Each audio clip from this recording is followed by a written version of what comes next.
I should have known it would be distracting having her at the house while Jared and I work on the school. But it might be worse if she wasn't here. I would probably crave the sound of her voice or wonder what she's wearing. With her in perfect view from the school building when she arrives each day, I don't have to wonder.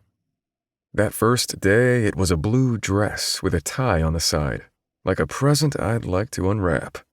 Then it was jeans that hugged her perfect curves and frayed around her tanned ankles with a white button-down shirt.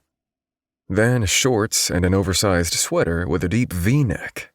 Today, it's a knee-length skirt and fuzzy yellow sweater I so wanted to touch. Every day she arrives, her eyes are so blue and bright, her cheeks pink with a soft blush, and her lips, fuck, do I want to kiss her again? Touch her again? It's taking everything I have to stay focused on our work. Ev? Jared barks from where he's setting a pane of glass into a frame on the other side of the room. Little help? I race from the open window facing the farmhouse to hold the glass pane in place. Let's ride Dove Peak tonight, Jared says, grabbing a handful of shims. I check my watch. It's already 2:00. Can we? We wanted to get all the downstairs windows in by tomorrow. If it'll help you focus, we'll make time. I can't stop thinking about her, I say as he slides the shims into place. When the window is set, he grabs the caulk and fills the edges. He grunts in acknowledgement. It's no surprise he can read my mind. I grab a new window and carry it to the next opening. What? You're not? I didn't say that, he says, adding the last of the caulking. And it's not driving you insane that she's right there? I glance at the farmhouse and lean out slightly so I can view the loft window which is near her desk. I can't see her, but that doesn't matter. I can picture her there, typing or reading, her mind focused. That shouldn't get me hard, but I have a feeling I would get hard watching her fold laundry. Of course it's driving me insane. He helps me lift the window into place. I steady it while he repeats the work with the shims. But as you pointed out, she's off limits. Text her and see what she's doing for dinner tomorrow. He shakes his head. Think about the work. Think about riding instead. I am thinking about riding, jackass. Her. That's the problem. And don't tell me you haven't thought about it too. We could start on the couch, then move to my bed, then yours. Hell, there's 6 rooms up there.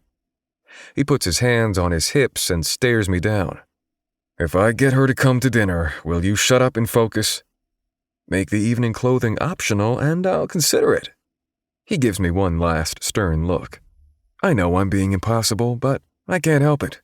And I know his mind is as deep in the gutter as mine, probably deeper.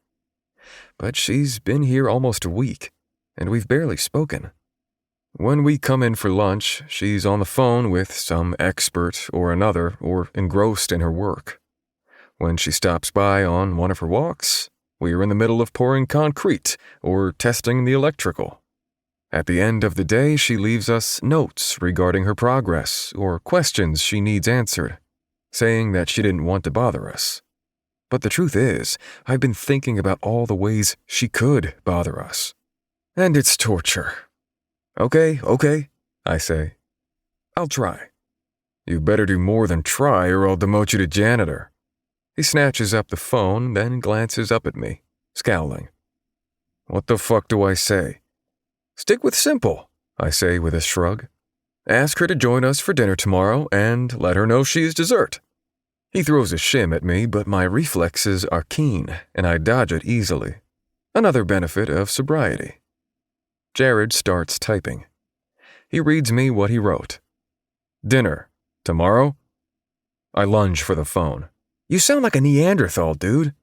You know I suck at this, he replies. You do it. Use that dictation app. I peer at the tiny keyboard, looking for the microphone icon that will do voice to text. I squint with my right eye and turn slightly away.